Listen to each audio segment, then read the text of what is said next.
विश्व भारती से लोकेश व्यास। दोस्तों नमस्ते। दोस्तों कल एक ऐसी शख्सियत का देहांत हो गया जो आवाज़ की दुनिया में बादशाह हुआ करता था।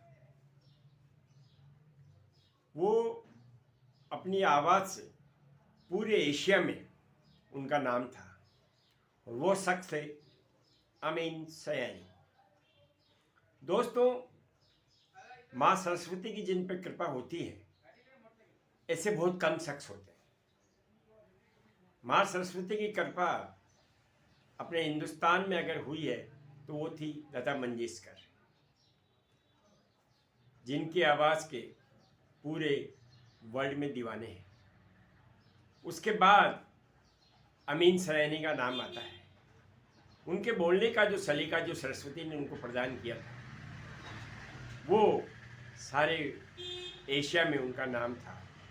और तीसरी कृपा जो मेरी नज़रों में है वो हॉकी के कमेंटेटर हुआ करते थे जसदेव सिंह।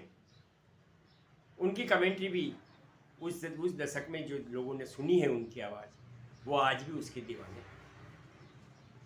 दोस्तों मैं आपको सुनाना चाहूँगा अमीन सयानी का वीडियो।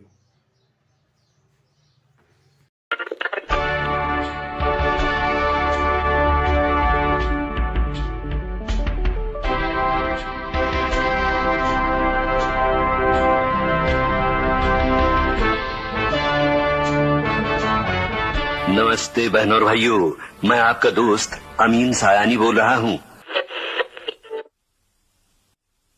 1932 में अमीन सयानी का जन्म हुआ था और कल वो भगवान के घर चले गए, यानी 91 साल तक वो उनकी उम्र में हमको छोड़ के चले गए।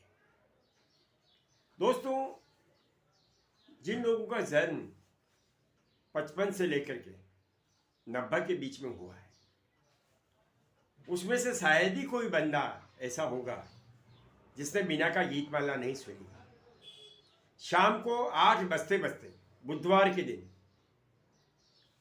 16 गीतों की जो पायदान आया करती थी जिसे अमीन सयानी प्रस्तुत करते थे, लगभग शहर की सड़कें सुनसान हो जाया करती थी। युवा जितने भी थे वो रेडियो सुना करते थे। हमारे ज़माने में रेडियो का बहुत महत्व हुआ करता था। बीना का गीतमाला का ये आलम था कि कौन से गीत को प्रसिद्धि मिल रही है ये बीना का गीतमाला से ही मालूम पड़ता था।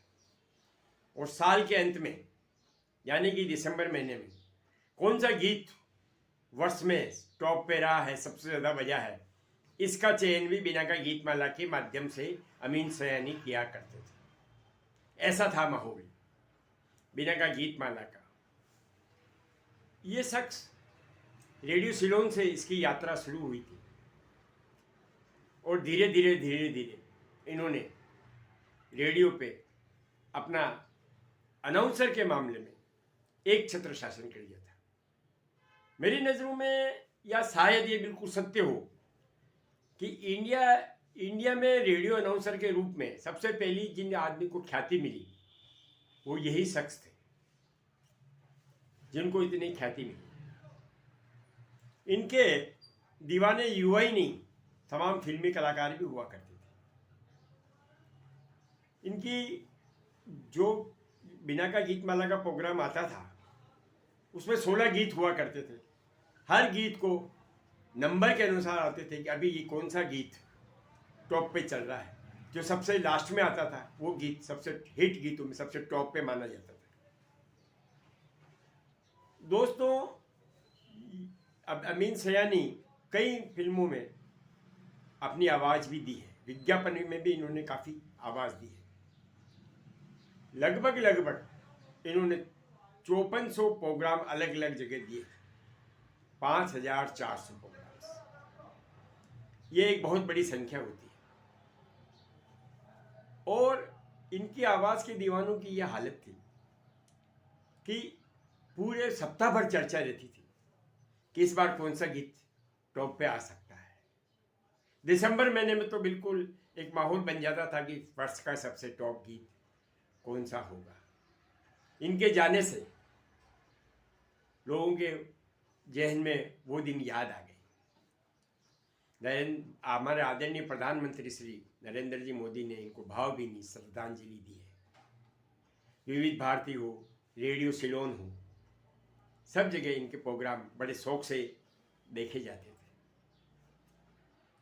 आपको आश्चर्य होगा कि इन्होंने अमिताभ बच्चन की आवाज़ को एक बार शुरू में रिजेक्ट करते हुए उनको समय ही नहीं दिया था सुनने का। क्या आप इस पर विश्वास कर पा रहे हैं? हाँ या ना? मैं आपको ये एक वीडियो दिखा रहा हूँ। इसके देखने के बाद आप स्वयं निर्णय कर लीजिएगा। बहनों और भाइयों, मैं आपका पुराना रेडियो दोस्त अमीन सयानी बोल रहा हूँ। नमस्कार बहनों और भाइयों, मैं आपका दोस्त अमीन सयानी बोल रहा हूँ। इन लाइनों से आपको कुछ याद आया?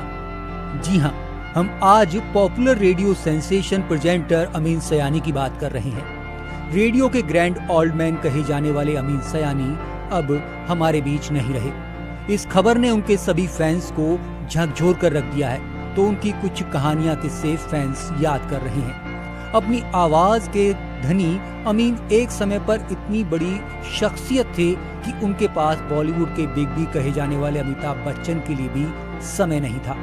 दरअसल multi talented radio presenter Amin Sayani जो अपने नए शो सितारों की जवानियां के साथ रेडियो पर वापस आए और उस दौर का जिक्र करते हुए पूरी कहानी सुनाई, उन्होंने बताया था कि उनके पास बिग बी से मिलने का समय नहीं था क्योंकि अभिनेता ने वॉइस ऑडिशन के लिए अपॉइंटमेंट नहीं लिया था।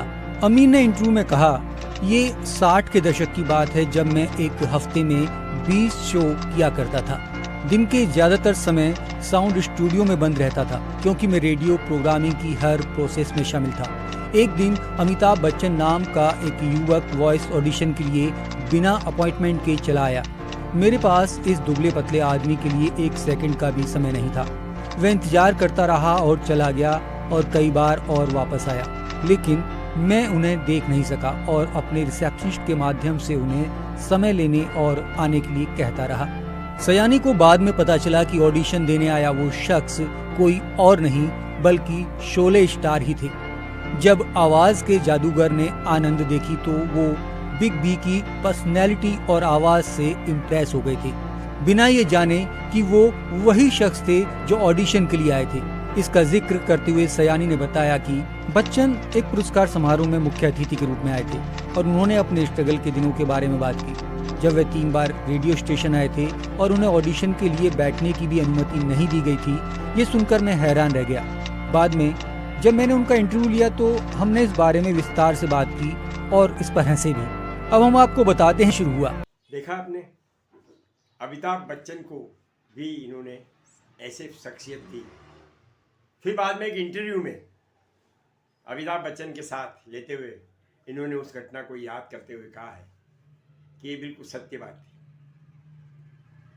दोस्तों, देखिए समय का कितना महत्व है कि आज हम अमीन सयानी के आवाज़ के दीवाने हैं, तो आज हम उसी अमिताभ बच्चन की आवाज़ के भी दीवाने हैं जिसको अमीन सयानी ने रिजेक्ट कर दिया था।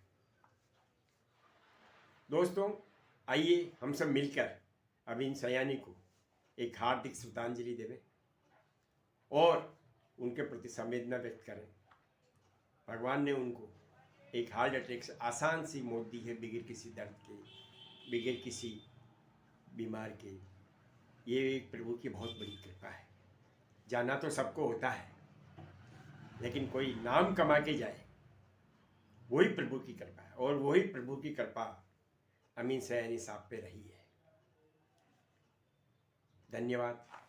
अगर आपको ये वीडियो अच्छा लगा हो तो मेरा आपसे निवेदन है, आप इसे लाइक करें, शेयर करें व सब्सक्राइब अवश्य करें। धन्यवाद। जय श्री राम।